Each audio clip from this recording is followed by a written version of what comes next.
Bab 897. Pingsan. Saat suara pria itu terdengar dari bawah, serentetan suara langkah kaki yang tergesa-gesa pun juga ikut terdengar. Jantung Audrey berdebar kencang, ia merasa keadaannya sangat gawat. Baru saja ia berhasil membujuk Merlin, bukankah sekarang malah membuatnya panik? Baru saja ia hendak membalikkan kepalanya untuk berbicara pada Merlin, Merlin sudah terlanjur marah. Ia merasa sangat malu telah mendengarkan semua bujuk dan rayu dari Audrey yang hampir membuatnya menangis terharu itu.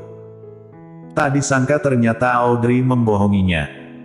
Lagi pula, orang-orang itu sudah sampai di sini, mereka pasti akan langsung menangkapnya. Tidak, dia tidak boleh tertangkap. Di dalam kepala Merlin hanya terbesit satu hal saja. Dorong Audrey ke bawah. Setelah mendorongnya ke bawah, orang-orang itu pasti akan kebingungan dan panik. Dengan begitu ia mempunyai kesempatan untuk kabur, dia akan pergi ke keluarga Yuchi. Begitu memikirkan hal itu, Merlin pun tanpa ragu langsung mengulurkan tangannya dan mendorong punggung Audrey, lalu ia membalikkan badannya dan berlari. Audrey tidak punya kesempatan untuk berbicara, karena dorongan Merlin di tempat itu, tidak ada sesuatu yang dapat dipegang Audrey untuk menjaga keseimbangannya. Karena tubuhnya sudah hampir terjatuh ke bawah, Audrey pun menutup matanya dan melindungi perutnya dengan kedua tangannya. Jangan. Sudah susah payah ia mendapatkan kesempatan ini, kalau kesempatan itu hilang begitu saja seperti ini, apa yang harus ia gunakan untuk menebusnya? Tepat saat Audrey mengira bahwa dirinya akan terjatuh ke bawah, sepasang tangan yang besar pun menariknya di waktu yang tepat. Sebuah aroma yang familiar masuk ke dalam hidung Audrey. Audrey membuka matanya lebar-lebar, lalu ia pun melihat sepasang bola mata hitam gepal yang sedang melihat ke arahnya. Mata yang biasanya sangat tenang dan dingin itu kini tak tampak dingin lagi, mata itu penuh dengan kegelisahan, meskipun tangan yang memegangi tubuh Audrey itu penuh dengan tenaga. Namun rasanya agak sedikit gemetaran, nafasnya yang terengah-engah itu juga menandakan bahwa tenaga yang baru saja ia gunakan ini tidaklah kecil, dan perasaannya saat ini sangatlah panik. Bulu mata Audrey sedikit bergerak, ia mencengkram ke meja putih pria itu dengan tegang, ia ingin mengatakan sesuatu, tapi tak ada satu kata pun yang bisa keluar dari mulutnya.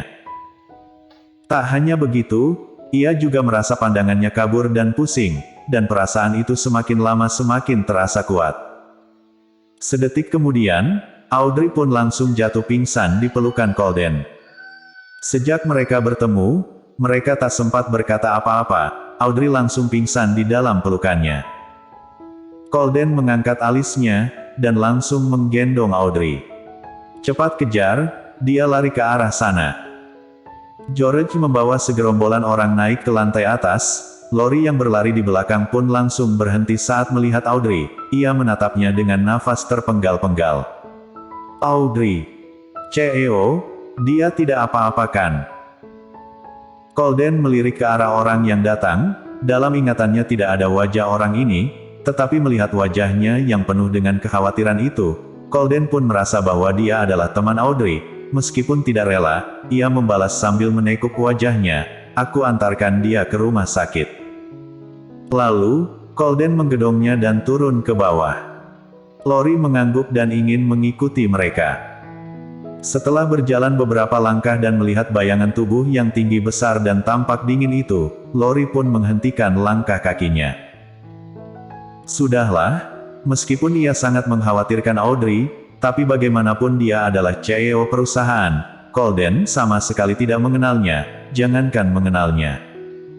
Dulu ia tidak pernah berpikir untuk berbicara dengan orang ini, karena bagaimanapun dia hanyalah seorang karyawan kecil saja di perusahaan. Kalau sekarang ia mengikutinya, rasanya agak terlalu aneh.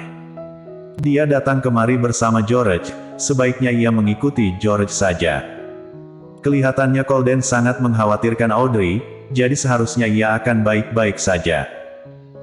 Setelah berpikir demikian, Lori pun membalikkan tubuhnya diam-diam, dan melangkahkan kakinya ke arah George pergi. Setelah mendorong Audrey, Merlin segera berlari. Namun seketika ia pun merasa sangat menyesal. Kenapa dirinya seterburu-buru itu? Jelas-jelas Audrey mengatakan bahwa dia akan membantunya menjelaskannya kepada mereka. Dia bukannya membohongi dirinya, tapi orang-orang itulah yang datangnya terlalu cepat, oleh karena itu mereka mencarinya kemari. Kalau tadi ia tidak melakukan apa-apa, dia masih bisa membantunya untuk mencari alasan lain. Tapi sekarang, dia sudah mendorong Audrey ke bawah. Suara tadi itu sangat familiar bagi Merlin, George yang sudah bekerja padanya sejak lama itu, anak itu. Dulu sangat amat menyukainya. Dia ada di sini, kalau itu benar dia, berarti Colden juga datang. Kalau Colden tahu bahwa dia mendorong Audrey, dia pasti akan sangat membencinya. Dia telah melakukan sebuah kesalahan yang tidak bisa dimaafkan lagi, tapi sekarang dia sudah terlanjur melakukannya, ia sudah tidak bisa membalikkan kepalanya lagi. Merlin tidak berani mendengar, juga tidak berani melihat bagaimana keadaan Audrey setelah ia dorong. Ia hanya tahu bahwa dirinya harus terus berlari ke depan. Setelah pergi dari tempat ini dan kembali ke rumah keluarga Yuchi, meminta perlindungan kakek, seharusnya dia akan baik-baik saja. Meskipun kakek sedang marah padanya, tapi kalau ia benar-benar terkena masalah, kakek tidak akan diam saja. Karena bagaimanapun, dia adalah cucu kandungnya.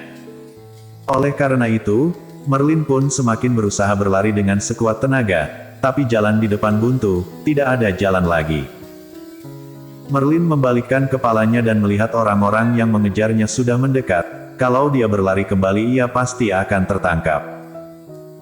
Tiba-tiba, ada seorang tamu yang keluar dari kamarnya. Melihat hal itu, Merlin pun segera masuk ke dalam, dan menarik orang itu keluar. Apa yang ingin kau lakukan? Lepaskan aku. Brak. Merlin langsung berlari masuk ke dalam kamar itu, lalu menutup pintunya dan mengunci pintu itu dari dalam.